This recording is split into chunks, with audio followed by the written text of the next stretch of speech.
Guide you through how to find hidden apps on an iPhone. If you find this useful, then consider subscribing and liking the video. Here we are on my iPhone, and so you want to go and find hidden apps. So perhaps you went and hid an app, or over time you've hidden multiple apps, and now you're wondering how you can go and see them.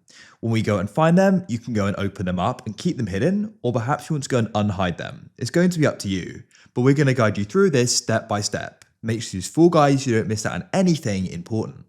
So what I'm going to do here is, first of all, I'm going to go and hide an app and then go and show you how we can go and find that hidden app.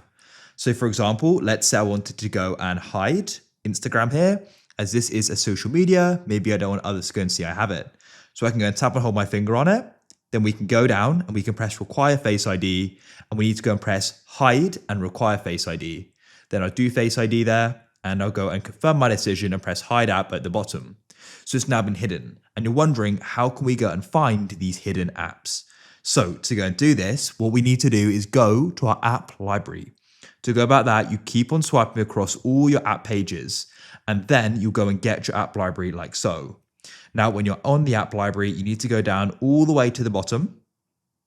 There you're going to go and find this empty folder, and it's labeled hidden. And so we can go and access by tapping on it.